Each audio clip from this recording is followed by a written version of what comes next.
हाँ जी, ready, start.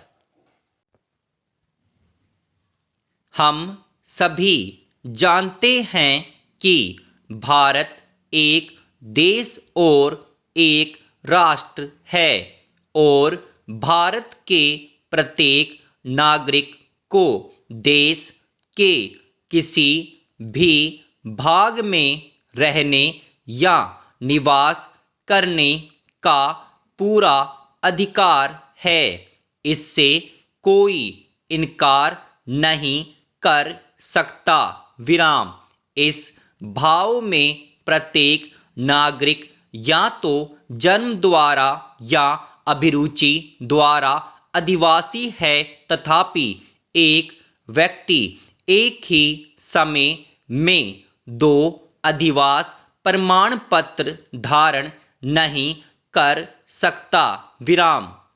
उदाहरणार्थ, यदि कोई व्यक्ति मुंबई से यहाँ आता है और 5 वर्ष तक यहाँ पर निवास करता है तो उसको अधिवास प्रमाण पत्र के लिए आवेदन करने का पूरा अधिकार है और यह अधिकार उसके बच्चों और परिवार के अन्य सदस्यों को भी प्राप्त होगा। विराम।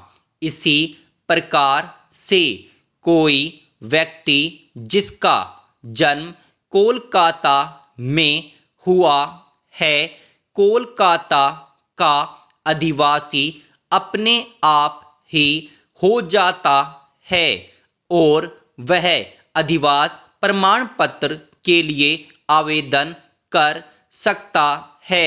विराम। पैराचेंज। अब जो प्रश्न इस न्यायालय द्वारा विचारणार्थ शेष रह जाता है यह है कि अधिवास प्रमाण पत्र जारी किए जाने के लिए कौन कौन से दस्तावेज अपेक्षित हैं।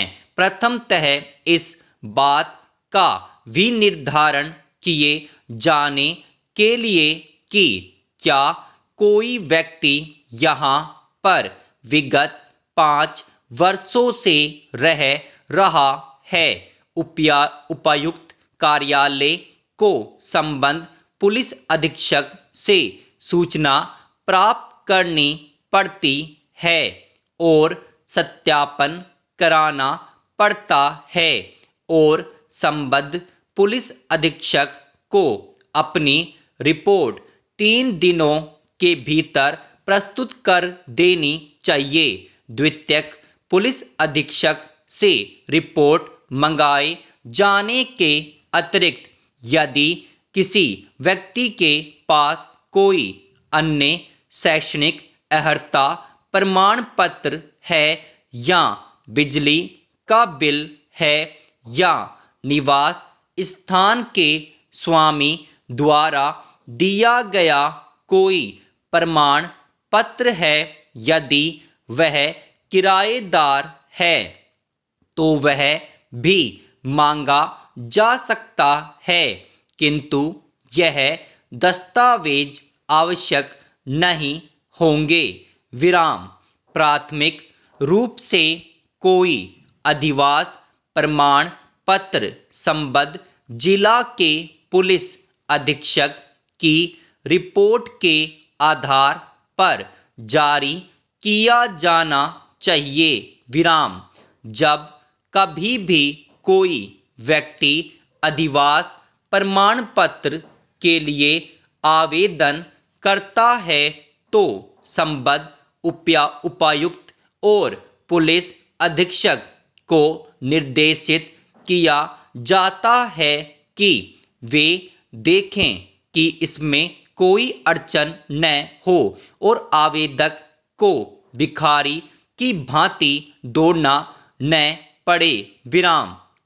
पुलिस अधीक्षक को अपनी रिपोर्ट प्रार्थना पत्र प्रस्तुत किए जाने की तारीख से 3 दिनों के भीतर प्रस्तुत कर देनी चाहिए और तत्पश्चात उपायुक्त का कार्यालय 3 दिनों के भीतर अधिवास प्रमाण पत्र प्रदान कर देगा, जिसका अर्थ यह है कि संपूर्ण कार्यवाही 1 सप्ताह के भीतर पूर्ण हो जानी चाहिए। विराम। यदि इस प्रक्रिया का कोई अतिक्रमण होता है तो यह न्यायालय की अवमानना माना जाएगा। विराम।